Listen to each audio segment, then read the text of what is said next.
Hello, everybody. Don't forget to subscribe and hit like. All right.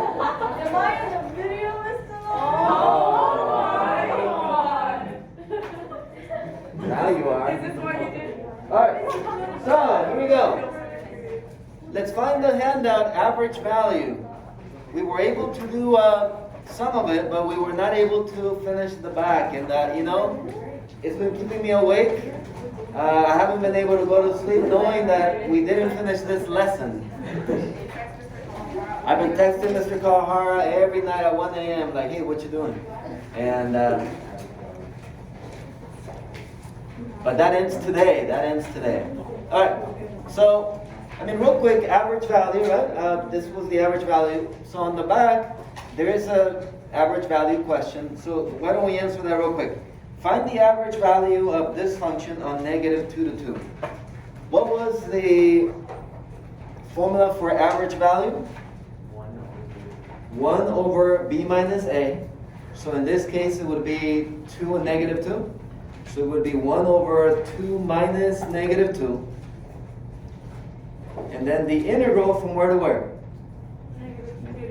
-2 to 2 of the function x squared plus 1 dx.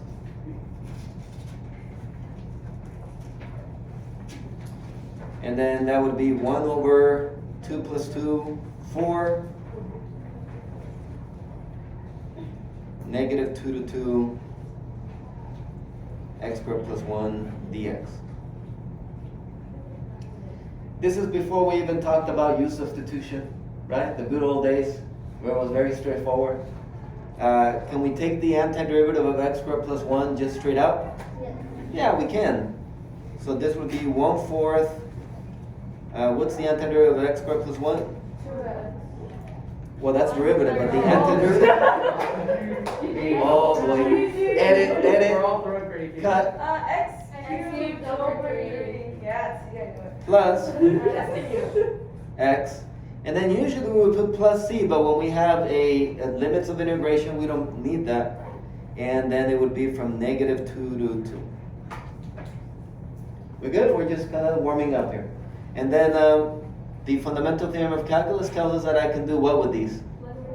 Plug them in and do what operation between them? Subtract. So it would be 1/4, and then plugging in a 2 would be 8/3 plus 2. Minus, and then plug in a -2, and that would be what? -8 over 3 minus 2. And then simplify all that, yes? We're not going to spend time on that. At the end, you end up with 7/3 as your final answer. Okay? And as I've told you before on the AP exam, you could box this as the answer and let the reader figure out if that's correct. Of course, they might be in a bad mood, right? Because you're making them work a little more, so they might look for more mistakes. So it's nice when you can just give them the nice answer. But anyways, so that's that. Okay, that's what that handout was about. Average value. Good? Okay. So the reason I wanted us to really do this is because these are the type of questions that we're going to see when we start doing review for the AP exam. Okay, so when we do review for the AP exam, these are the type of questions that we're going to see. These are FRQ questions straight from previous years. So this was from 2010. So we're going to do this one together, and then we're going to do and then I'm going to let you do another year. Okay? So what type of questions can you answer now that we've been through this chapter? Let's take a look. So the first one here. We have a zoo sponsored a one-day contest to name a new baby elephant. Zoo visitors deposited entries in a special box between noon and 8 p.m. and they give us the corresponding T values. The number of entries in the box, T hours after noon, is modeled by this function right here. Values of E of T in hundreds of entries are shown in the table above. Okay, so let's understand what this is. So this is how many hours since noon, and then these are how many hundreds of entries have been entered to name a baby elephant. We good?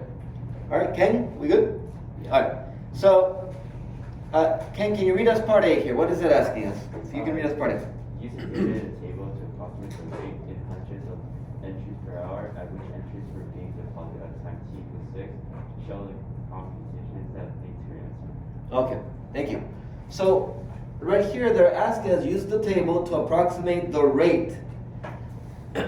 Now, rate, what's another word for rate? Slope. So they're asking us to find slope. And they even tell us in hundreds of entries per hour at which entries were being deposited at time t equals 6. Now notice it says approximate. So it's not going to be the accurate answer, but an approximation. So at which time are we interested in? 6. And we want to find the what? The rate or the slope at 6. But there is no 6 here. Do you remember what we do? Which points do we care about then? So this one and this one. And between these 2 points, I'm going to find the what? No, what are they asking for? The rate, which is what? Slope. Guys, this is an Algebra 1 problem. It's not calculus. Right? Because can we find slope? Do we have a slope formula from Algebra 1? y2 minus y1 over x2 minus x1. That's all we're going to do on this one, because they're asking us for the rate at 6. So 6 is in between 5 and 7. So I'm going to find the slope between these 2 points. We good? Okay, so I'll go ahead and do it here. So it'll be y2, which is what? 21. So it'd be 20. So 21 minus 13 over x2 minus x1, it'll be what? 7 minus 5. And that gives me, what's 21 minus 13? 8.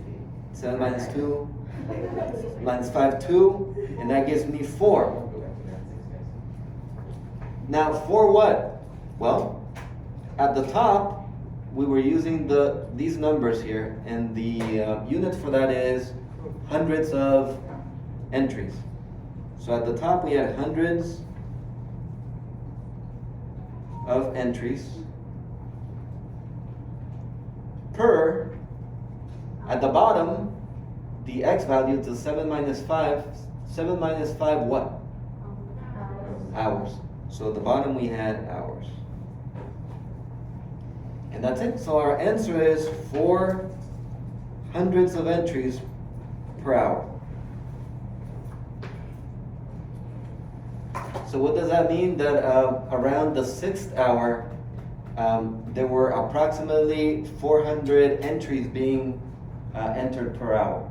Around that time, 400 entries per hour. That's how fast people were turning things in. We good? Excellent. Can we answer that type of question? If they ask us for slope, can we find the slope? Okay. So guys, you're going to notice on all these that they look more complicated than they are. If you really just look for keywords, it'll let you know what to do. Okay? All right, let's go to part B. Ken, can you read us part B? Use the Freeman sum with the 4 subintervals given by the table to approximate the value of 1/8 is equal to 0 to 8 dt dt. Using correct units, explain the meaning of 1/8 is equal to 0 to 8 dt dt in terms of the number of entries. Okay, thank you. So, for part B, we're going to use a left Riemann sum with 4 subintervals to approximate this. Okay, so this is way from the beginning of the chapter, left Riemann sum. So we're using rectangles. Now, we usually ignore the 1/8. We were using left Riemann sum to find the area under the curve. Yeah? So it'll be the same thing, except what do we have on the outside? A 1/8. So I'm going to put a 1/8 on the outside. And here we go. Let me see. 1, 2, 3, 4. Perfect. Because how many rectangles did they ask us to use? 4. Okay, and I can see there's 1, 2, 3, 4. All right. So for the first rectangle, the base goes from 0 to 2. Therefore, the base is what? 2 times the height. They asked us to use left Riemann sum. Which number am I going to use? The 0. Plus, second rectangle, from 2 to 5, what's my base? 3. What's my height? 4. Plus, from 5 to 7, what's my height? Plus, from 7 to 8, what's my height?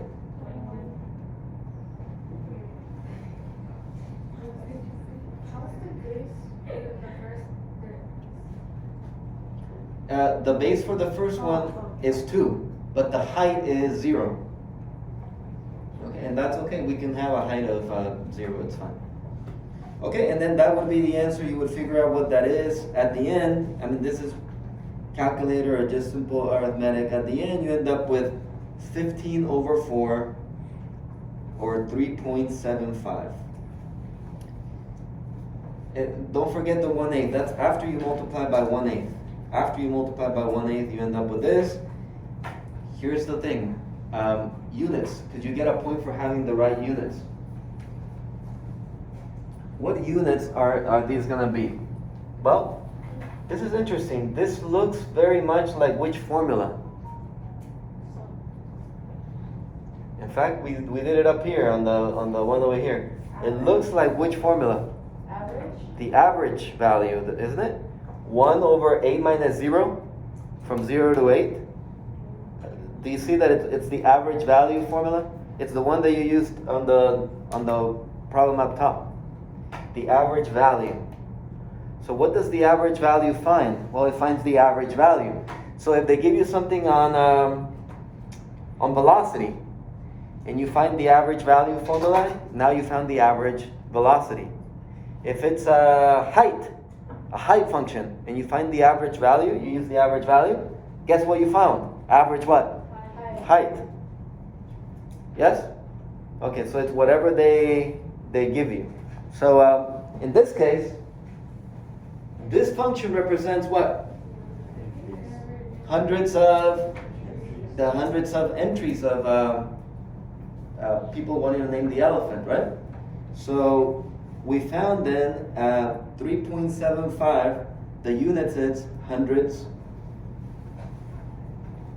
of entries. So you get a point for having the correct units. Mr. Lara, how'd you know it was hundreds of entries? Because we found average value. And the value was what? Hundreds of entries. That's it. Okay, now it says, using correct units, explain the meaning of what we just found. Well, we found the average number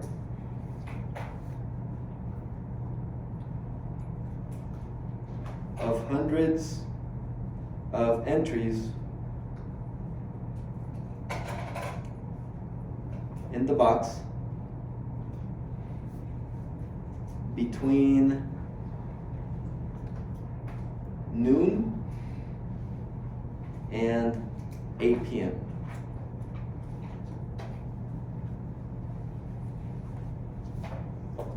Really, all they want to know is, do you recognize that that's the average value formula? Okay. Questions about A or B? All right. Part C. Let's go with Guadalupe. Can you read us part C, please? Nice and loud, so our friends in YouTube can hear us. Is your left Riemann approximation in under or over estimate? 1A, 0A, dt, justify. Okay. So on this one, is the approximation an over or an underestimate? Under. Over or underestimate? Well, first of all, what's happening here every time? It's getting bigger. It's getting bigger. So if you have a function that is getting bigger, it doesn't matter concave up, concave down, if it's getting bigger, And you're using what type of Riemann sum? So if you have 2 points, but the one on the left is the one that decides the height, right? The point on the left is the one that decides the height. What are you gonna have? You're gonna have an underestimate, and so you're gonna say, it says justify, so we're gonna say because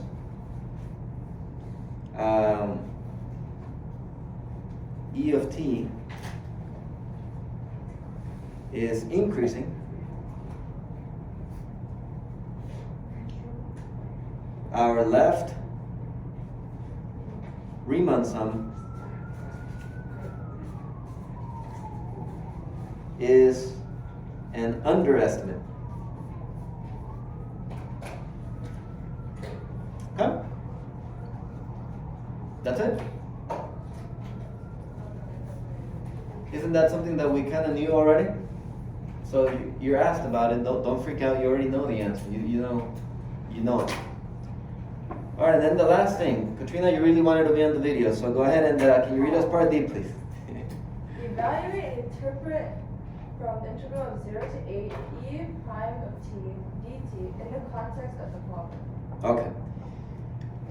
So it looks weird because it's the first time we see it, but the good thing is every year they ask it the same way. So what does this mean and how do I do it? Here's the best way. Guys, what's the antiderivative of e prime? Okay, so would you agree with me that the antiderivative of e prime is e? Okay. And then so I found the antiderivative, and then I'm going to find it from where to where? 0 to 8. And then the fundamental theorem of calculus tells me that I can do what with these values? So this is the same as e of 8 minus e of 0. Well, hey, wait a minute. Doesn't the table give me these? What's e of 8? 23. What's e of 0? 0. And I end up with 23. So I evaluated. Was that hard? No. Very quickly. I evaluated. Now the question is, what does it mean? What the heck does that mean, the 23? Well, this confuses me. I have no idea what this means, but when I look at it here, this makes sense to me. Isn't this the difference from the entries at 0 and at 8? And we ended up with a positive answer. So because we ended up with a positive answer, what happened between 0 and 8 hours? What happened to the number of entries? So you gotta say that. So we're gonna say there was an increase. That's what gets you the point right there. There was an increase of how many? 23 hundreds of entries between what time and what time? 0 and 8. To really make it even better, noon and 8 p.m. And that's it. That was the 2010 FRQ. Does it cover things that we already know or have done in this chapter? Yeah, it was all from this chapter. Okay, but it's asked to you different ways, but the more we see it, the more comfortable we'll feel doing it. Okay, so what I would like you to do right now is, with your partner or the people around you, give the next one a try. And the next one is from what year? 2005. Okay, so similar thing. So go ahead and take a look at it and give it a try and compare answers as you go.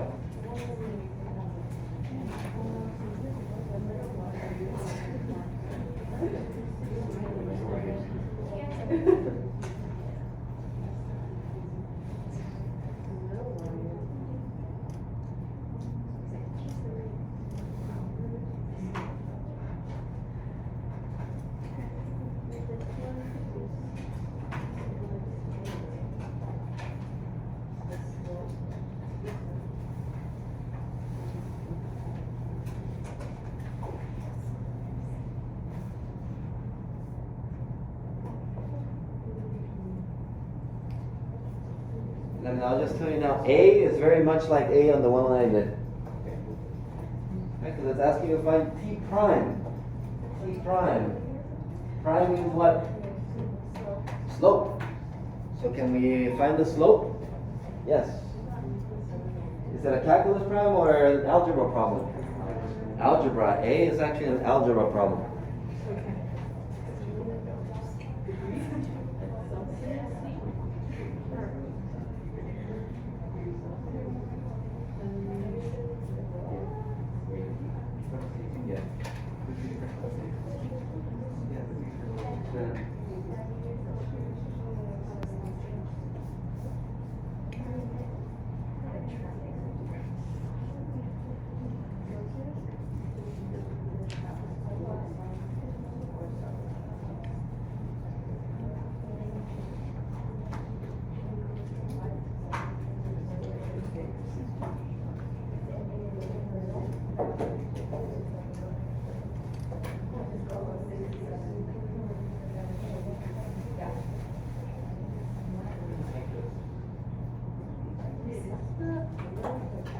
Okay, do we have A?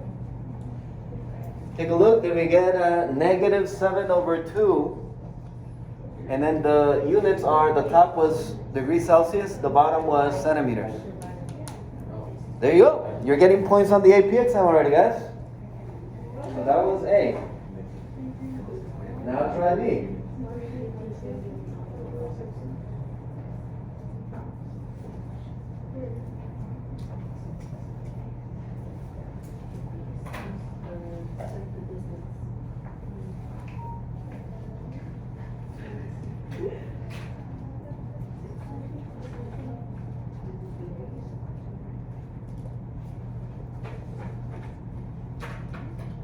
So on this one on B, they don't give you the integral for average, right? They ask you to write it. Yep. Okay, so they don't give you the integral for average, they ask you to write it. So it'll look the same as the one that was given in part B. It'll look similar to it.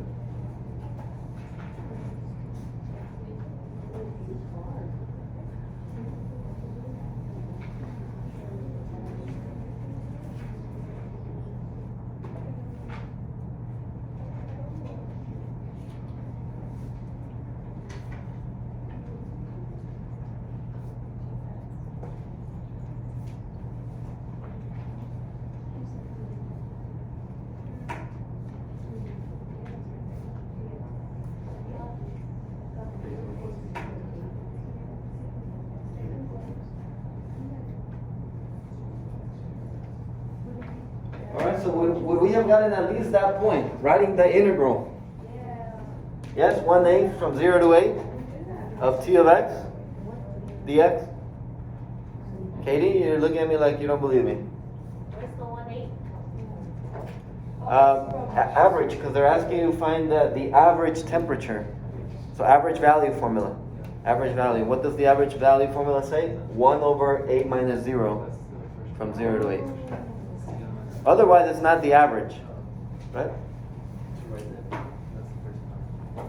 And then it's saying, okay, now approximate it using what type of sum? I don't like that one. I like rectangles more. They're easier. With trapezoid, remember, it kind of, you use the trapezoid formula and the base is actually the height. You gotta look at it. It's weird. But see if you remember. Talk to your partner.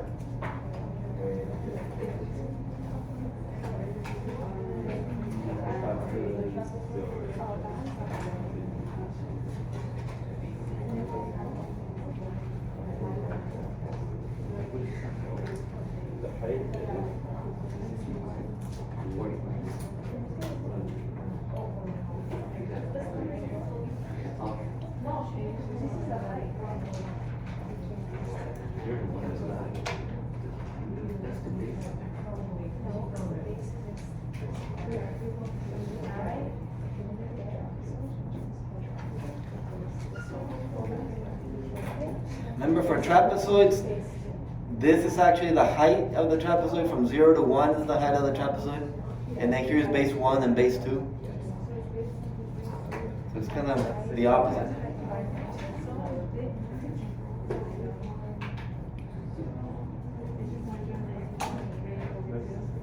If you can just set it up, that's fine. If you can set it up, let's not waste time finding it. I'm using the key from the actual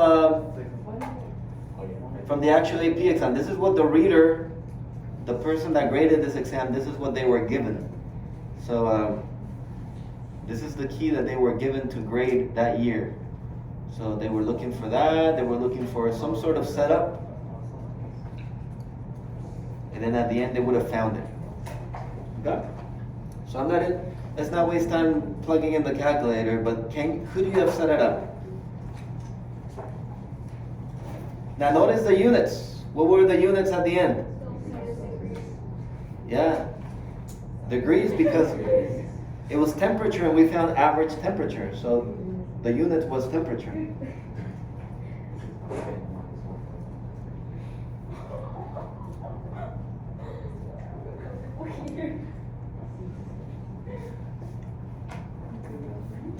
Okay, can you jump to C real quick and let's see if you can find it. Can you find the integral from 0? Evaluate it. So it's the same as the one I did. Evaluate that expression.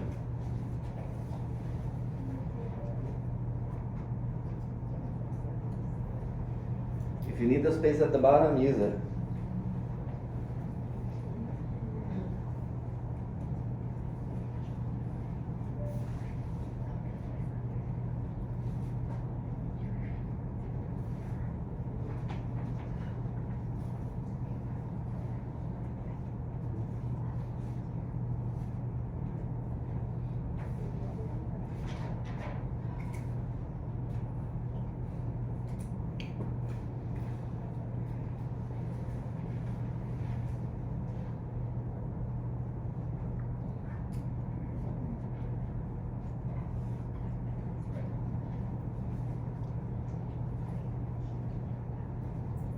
And then it says explain the meaning and what it means.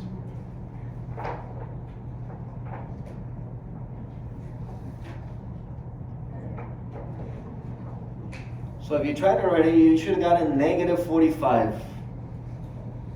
And the question is, well, what does that mean, negative 45? Notice the way that they worded it, and well, what does that mean about the temperature? What happened to the temperature? So notice the temperature drops or decreases, right? 45 degrees, blah, blah, blah, from the heated end of the wire to the other end of the wire. That's just looking at the overall problem. But you get the point from saying the temperature dropped or decreased 45 degrees Celsius. Okay? And those were really the ones that I was interested in you knowing, A, B, and C. D, you can give that a try. It's a clever one. It's an interesting one. But A, B, and C are good. Okay? Woo! So now I can go to sleep today. Woo! Knowing that you finished. Thank you. Don't forget to subscribe, hit the bell, and you can watch video here, here, here, or here.